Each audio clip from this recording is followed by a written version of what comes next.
உண்மையிலேயே போராடக்கூடிய மாணவர்கள் கோபத்தை மத்திய அரசு புரிந்து கொண்டிருக்கிறதா? பாரத மன்னருக்கும் தமிழ் மக்களுக்கும் முதற்கண் வணக்கம். முதல்ல இந்த மாணவர்களோட பிரச்சனை அப்படின்றத நம்ம எளிதாக கடந்து போயிட முடியாது. அதற்கு முக்கிய காரணம் அந்த தேர்வு சார்ந்த ஒரு இஷ்யூக்கு மட்டும் நம்ம எடுத்துக்கிட்டோம் அப்படின்னா, நம்ம நாட்டுல முக்கியமா ஒரு காம்படிட்டிவ் எக்ஸாமுக்கு ஒரு மாணவனுக்கு அவனுக்கு அன்னைக்கு வரைக்கும் இருக்கிற ஒரு வாழ்நாள் கனவு இல்லாம இனி அவன் வாழ்க்கை என்னவாக இருக்க போகுது அப்படின்றதுக்கான ஒரு கனவாக இருக்கிறது. அதுல பலருக்கு அது அவர்களோட தனிப்பட்ட கனவு மட்டும் இல்லாம அவர்கள் குடும்பம் சார்ந்த அவர்களோட இருக்கிற உற்றார் உறவினரோட கனவாகவும் இருக்கு. இதை தாண்டி சிலருக்கு அவர்கள் சமூகம் ஊர் சார்ந்த ஒரு கனவாகவும் இருக்கு.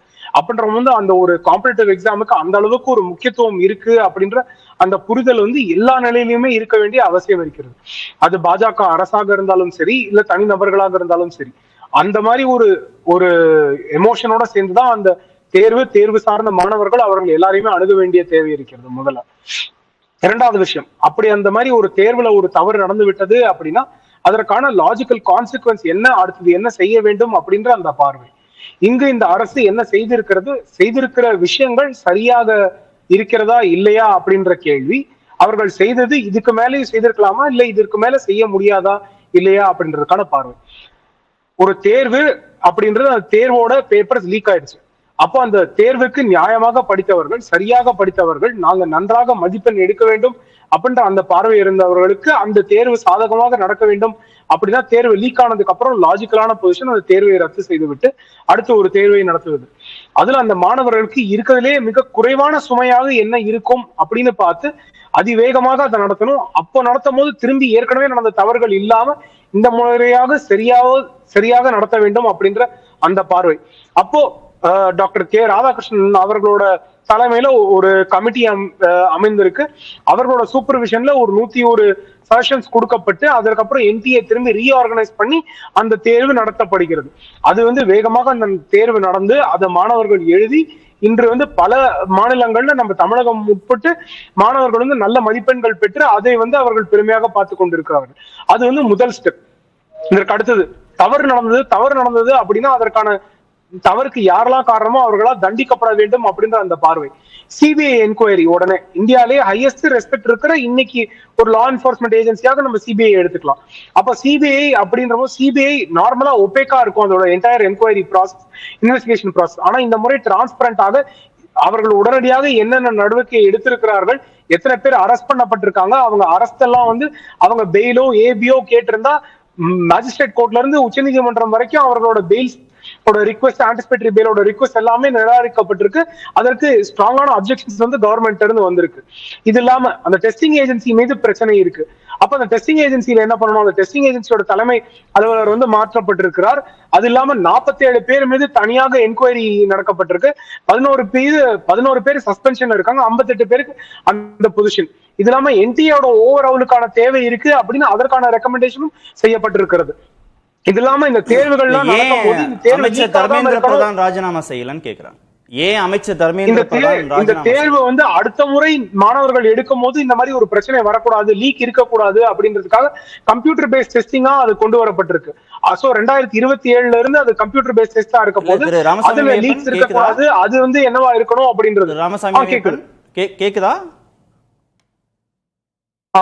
இல்ல, ஏன் அமைச்சர் திரு தர்மேந்திர பிரதான் ராஜினாமா செய்யல? அவரை ராஜினாமா செய்ய சொல்றதுல இந்த அரசுக்கு என்ன சிக்கல் இருக்கு? தார்மீக ரீதியாக பொறுப்பேற்று ஒரு அமைச்சர் இந்த விவகாரத்துல ராஜினாமா செய்யறதுல என்ன சிக்கல் இருக்கு? இல்ல, அமைச்சர் தர்மேந்திர பிரதான் அவர்கள் ராஜினாமா செய்ய வேண்டும் அப்படின்னு அனைவரும் கேட்பதற்கான உரிமை எல்லாருக்குமே இருக்கு. இப்போ வேற ஒரு அரசியல் கட்சி ஆட்சியில இருந்திருந்தா நான் கூட அவர்கள் ராஜினாமா செய்ய வேண்டும் அப்படின்னு கேட்டிருக்கிறதான வாய்ப்பு இருக்கு.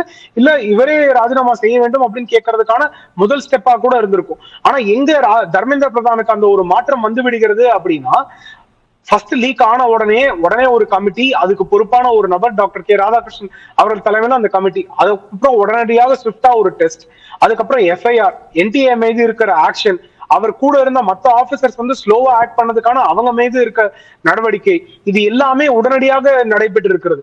ஒரு அமைச்சர் சரியாக நடக்கவில்லை, அவர் தலைமையில் தவறுகள் நடந்து கொண்டு இருக்கிறது, அவர் அதை வந்து பார்த்து கொண்டிருக்கிறார், ஏளனமாக இருக்கார், மாணவர்களை சரியாக நடத்தவில்லை அப்படின்னா அவர் கேள்வி கேட்கலாம். ஆனா ஒரு அமைச்சர் அவரோட பொறுப்புல இருந்து என்னெல்லாம் தவறு நடந்திருக்கு அதெல்லாம் சரி பார்ப்பதற்கு என்னெல்லாம் பொறுப்பெடுத்து அவர் நடக்க வேண்டுமோ அதெல்லாம் செய்திருக்கிறார் அப்படின்ற போது அவரோட ரெசிக்னேஷன் வெறும் சிம்பாலிக்கா இருக்கும். ஆனா அவரோட ஆக்ஷன் இங்க வந்து எஃபெக்டிவா இருக்கு. மன்னிக்கணும், அமைச்சருடைய ராஜினாமா பண்ணா அது சிம்பாலிக்கா இருக்கும். அதுதான் கோர் அக்கௌண்டபிலிட்டியா பாக்குறாங்க. ஏன்னா ரெண்டு காரணம். ஒன்று, பல ஆண்டுகளாக நீட் தேர்வுல பிரச்சனை இருக்கு, முறைகேடு நடக்குது, வினாத்தாள் லீக் ஆகுது அப்படிங்கிற குற்றச்சாட்டு. இன்னொன்று, தேசிய தேர்வு முகமை நடத்தக்கூடிய பல தேர்வுகள்ல இந்த சிக்கல் இருக்கு. அப்ப இது ஒரு ஆண்டுக்கான பிரச்சனை இல்லை, ஒரு ஆண்டுக்கான மாணவர்கள் கோபம் கிடையாது. பல ஆண்டுகளாக மாணவர்கள் கோபம் அடைந்ததுடைய உச்சகட்ட வெளிப்பாடு. ஒரே தேர்வு முகமை நடத்தக்கூடிய பல தேர்வுகள் இருக்கக்கூடிய சிக்கல்னால மாணவர்கள் கோபம் அடைஞ்சிருக்காங்க. இது ஒரு பார்ட். இன்னொன்று, திரு மணி சொன்ன மாதிரி இது வெறும் நீட் முறைகேடு, அதுல இருக்கக்கூடிய சிக்கல், அதனால மாணவர்கள் கோபம் அடைந்து தெருவுக்கு வந்து போராடுறாங்கன்னு மட்டும் இல்லை. ஒட்டுமொத்தமாக இந்த அரசின் மீதான அதிருப்தியை, வேலையில்லா திண்டாட்டம் உள்ளிட்ட பிரச்சனைகளை வெளிப்படுத்த நினைக்கிறாங்கன்னா அதுக்கு யாராவது பொறுப்பேற்கணும்ல, ஒரு அமைச்சர் பொறுப்பேற்கணும்ல. அந்த பொறுப்பேற்கிற தன்மையை ஏன் மத்திய அரசு எடுத்துக்க மாட்டேங்குதுன்னு கேட்கிறாங்க. இல்ல, மத்திய அரசு பொறுப்பு டெஃபினட்டா எடுத்துக்கிறாங்க. அதனாலதான் அந்த ஹை பவர் கமிட்டி அமைக்கப்படுகிறது. அதுக்கப்புறம் அவங்களோட குழு கூடுகிறது. அவர்கள் வந்து மாணவர்களை சந்திக்கிறாங்க. இப்ப வந்து ப்ரொடெஸ்டே நடக்கக்கூடாது அப்படின்னா ஜந்தர் மந்தர்ல அவங்களுக்கு பர்மிஷனே கொடுத்துருக்கோம். ஆனா ஃபேரான எக்ஸ்பிரஷனுக்கான வாய்ப்பு இருக்க வேண்டும். ஆர்டிகல் 19(1) முழுமையாக பயன்படுத்தப்பட வேண்டும். அதற்காக அவங்களுக்கு பர்மிஷன் கொடுக்கப்படுது. 20 நாள் எந்த ஒரு இன்டர்ஃபியரன்ஸுமே கிடையாது. மாணவர்கள் 20 நாளுமே அதான் நான் அதை முடிக்கிறேன். 20 நாளுமே எந்த ஒரு இன்டர்ஃபியரன்ஸும் கிடையாது. அவர்களுக்கு அத்தியாவசிய தேவைகள் என்ன அப்படின்றதுக்கான தேவைகள் முதற்கொண்டு அந்த 21 நாட்களுக்கான ஏற்பாடுகள் செய்யப்படுகின்றது. ஆனா பார்லிமெண்ட் செஷன்ல இருக்கு, 163 தடை உத்தரவு பிறப்பிக்கப்படுது. பழைய 144 சிஆர்பிசில இருந்த அளவுக்கு ஒரு ரெஸ்ட்ரிக்ஷன் இருக்கு. ப்ரொசஷனுக்கு பர்மிஷன் வாங்கல, பர்மிஷன் வாங்காம அவங்க வந்து ஆக்ஷன் எடுக்க ட்ரை பண்றாங்க. அப்போ அவங்க வந்து அந்த ப்ரொசஷன் நடக்கக்கூடாது அப்படின்ற அந்த ஒரு தேர்வு இருக்கு.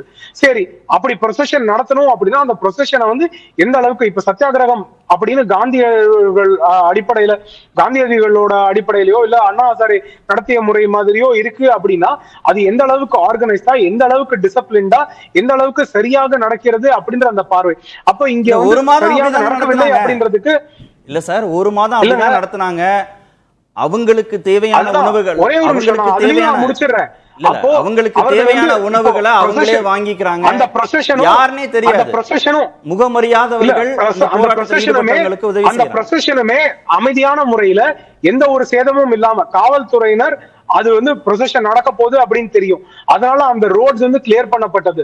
அதற்கப்புறம் பேரிகேடிங் பண்ணப்பட்டது. காவல்துறையினர் வந்து இந்த நாலேஜே இன்டெலிஜென்ஸே இல்லாமையும் இல்ல, அவர்கள் அதற்கு தேவையான பேரிகேடிங், இவங்க டிசிப்ளினா இருப்பாங்க. டிராபிக்க மட்டும் முடிச்சிடுறேன் நான் இந்த சென்டென்ஸை மட்டும். டிராபிக்க கிளியர் பண்ணி நம்ம ப்ரொசஷனை வந்து டிசிப்ளினா நடத்த முடியும், பேரிகேட் மட்டும் பண்ணா போதும் அப்படின்ற ஒரு சூழ்நிலை தாண்டி அவங்க பேரிகேடிங் மட்டும் இல்லாம ஸ்டோன் பெல்டிங், அப்புறம் இதென்ன ஜேர்னலிஸ்ட் அட்டாக் பண்றது, போலீஸோட சண்டை போடுறது, பேரிகேட தாண்டறது, அப்புறம் பப்ளிக் ப்ராப்பர்ட்டியை டேமேஜ் பண்றது, போலீஸ் பண்றது, இதெல்லாம் நடக்கும் போது வன்முறைகள் அதை தாண்டி நடக்கிறது அப்படிங்கிறது. காவல்துறை இருக்கு, பேரிகேடிங் பண்றாங்க. ஒரு நிமிஷம் சார், பேரிகேடிங் பண்றாங்கன்னா பேரிகேடிங்கோட நிறுத்தணும் அப்படிங்கிற ஒரு நிமிஷம் உரையாடல் தன்மையில நிகழ்ச்சி அமையட்டும். நீங்க காவல்துறையும் அத்துமீறி தாக்கியிருக்காங்க, நேம் பேட்ச் இல்லாம போய் அடிச்சிருக்காங்க, பெண்கள் மீது அத்துமீறி தாக்குதல் நடத்தி இருக்கிறாங்க. மணி சார் சொன்னாரு, காஷ்மீர்ல பயன்படுத்தப்பட்ட குண்டுகளை பயன்படுத்தி, தடை செய்யப்பட்ட குண்டுகளை பயன்படுத்திலாம் அவங்க மேல மாணவர்கள் மீது தாக்குதல் நடத்தி இருக்கிறாங்கன்னு குறிப்பிட்டாங்க. இந்த மாதிரி காவல்துறையுடைய அணுகுமுறை உச்சகட்டமா டெல்லி காவல் ஆணையர் தேச விரோத செயல்களை ஈடுபட்டா கைது செய்யலான்னு அவருடைய பவரை எம்பவர் பண்ணியிருக்காங்க பேச்சுவார்த்தை நடந்து கொண்டிருக்கும் போதே. அதெல்லாம் தான் விமர்சனத்திற்குள்ளாக. அடுத்த சுற்றுலையும் வரேன், நம்ம பேசலாம்.